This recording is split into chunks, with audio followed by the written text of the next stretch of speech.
नमस्कार, आप देख रहे हैं द हिंद 24 न्यूज और मैं हूं आपके साथ साक्षी निर्वाण। आइए नजर डालते हैं आज की कुछ खास खबरों पर। शिहोरी जिला पंचायत द्वारा बनासकांठा जिला भाजपा अध्यक्ष कीर्ति सिंह वाघेला की अध्यक्षता में कांकरेज तालुका मुख्यालय शिहोरी के डुंगावाड़ा में श्री पंचमुखी हनुमान जी महाराज के मंदिर में नववर्ष का मैत्री कार्यक्रम आयोजित किया गया। अगर हम बात करें तो कार्यक्रम की शुरुआत सबसे पहले दीप जलाकर की गई, जिसमें विशेष अतिथि राज्यसभा सांसद बाबूभाई देसाई थे। पूर्व जिला भाजपा महासचिव भरत सिंह भटेसरिया, कांकरेज तालुका भाजपा अध्यक्ष नटुभाई पटेल, रसिक जी ठाकुर, महामंत्री रमेश भाई जोशी, रमेश भाई दवे, महेश भाई जोशी, दिनेश भाई ठक्कर, मैत्री कार्यक्रम के प्रभारी अरविंद जी गोहिल, पूनम सिंह डाभी, प्रधान जी राठौड़, होटल राजधानी रंगूभा वाघेला, सरपंच और शिहोरी जिला पंचायत सीट भारतीय जनता पार्टी के पदाधिकारी और कार्यकर्ताओं सहित पार्टी के नेता उपस्थित थे और उन्होंने नव वर्ष की हार्दिक शुभकामनाएं दी और स्वदेशी उत्पादों को खरीदने और उपयोग करने का आह्वान किया और हमारे देश के प्रधानमंत्री नरेंद्र भाई मोदी के नेतृत्व में किए गए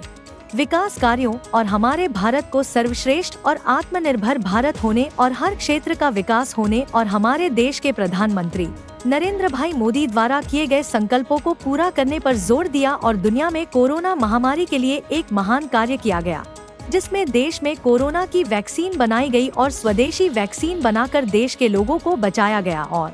साथ ही अन्य देशों को कोरोना वैक्सीन दी गई और बहुचराजी की कंपनी ने लाखों लोगों को रोजगार दिया है और गुजरात को समृद्ध बनाने का काम किया है और शहरों की संस्कृति गांवों में भी दिखाई देती है। अब हम आपको नव वर्ष 2082 की हार्दिक शुभकामनाएं देते हैं। फलदायी, सफल और स्वस्थ रहें और आपको नव वर्ष की हार्दिक शुभकामनाएं देते हैं। कार्यकर्ताओं से 2027 में भारतीय जनता पार्टी की शानदार जीत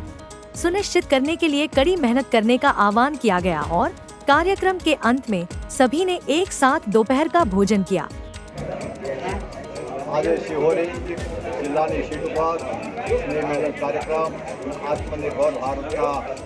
प्रोग्राम अर्थे अपना यशस्वी वडाप्रधान नरेंद्र मोदी साहेबनो जो संकल्प और जो मेसेज है એને પહોંચાડવા માટેનો સ્નેહમિલન કાર્યક્રમ આત્મનિર્ભર ભારત આયોજન હતું। આપણા યશસ્વી વડાપ્રધાને દેશમાંથી ગરીબી નાબૂદ કરવા માટે જે આ આત્મનિર્ભર ભારત દ્વારા દેશના યશસ્વી વડાપ્રધાને 140 કરોડમાંથી 25 કરોડથી વધુ ગરીબોમાંથી બહાર કાઢ્યા। આપણા જ્યારે આ યુદ્ધ થયું ભારત પાકિસ્તાન સામે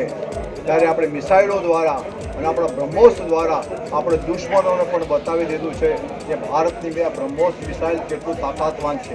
એટલે આ બ્રહ્મોસ મિસાઇલ દ્વારા આપણે બે દીકરીઓના જેને સિંદૂર મૂકી નાખ્યા હતા એમને ત્રાસવાદીઓને એમના ઘરમાં જઈ અને મારી અને આપણે આપણી તાકાત બતાવી। આપણે ભારતીયના આપણા વડાપ્રધાને જ્યારે દેશની ત્રીજી અર્થવ્યવસ્થા બનાવવા માટેનો જ્યારે સંકલ્પ લીધો છે અને જ્યારે 2047માં વિકસિત ભારત બનાવવાનું છે ત્યારે એટલે એના માટે જો મૂળભૂત शिहोरी जिला पंचायत આજના સ્નેહમિલન સમારોહની અંદર આજના કાર્યક્રમના મુખ્ય વક્તા ધારાસભ્ય અને રાજ્યસભાના સાંસદ આદરણીય સાથે અમારા સન્માનીય આગેવાનો રસિકજી ભટેસરિયા, સદેવભાઈ દેસાઈ, વગેરેની ઉપસ્થિતિમાં આજના સ્નેહમિલનનો કાર્યક્રમ હતો। સૌને નૂતન વર્ષની શુભકામનાઓ। મિત્રો, ભારતીય જનતા પાર્ટીની સરકાર એ વિકાસની રાજનીતિમાં માને એ વખતના તત્કાલીન મુખ્યમંત્રીને આજના દેશના વડાપ્રધાન આદરણીય શ્રી નરેન્દ્રભાઈ મોદી સાહેબની સરકારમાં આજે ભારત વિકસિત ભારત તરફ આગળ વધી રહ્યું છે। હવે ખાસ કરીને આપણા વિસ્તારમાં કાંકરેજ વિધાનસભા વિસ્તારમાં આપણા વિસ્તારની અંદર મુખ્ય વ્યવસાય કૃષિ અને પશુપાલન અને જેમાં પાણીની જે સમસ્યાઓ તેના નિવારણ માટે ભારતીય જનતા પાર્ટીની સરકારમાં મોદી સાહેબ દ્વારા આ વિસ્તારમાં સુજલામ સુફલામ કેનાલ, નર્મદા કેનાલ સાથે આજુબાજુના વિસ્તારના તળાવોમાં પાણી ભરવા માટે ચોમા દાંતીવાડા પાઇપલાઇન અને કસરા દાંતીવાડા પાઇપલાઇનના માધ્યમથી देखते रहिए द हिंद 24 न्यूज।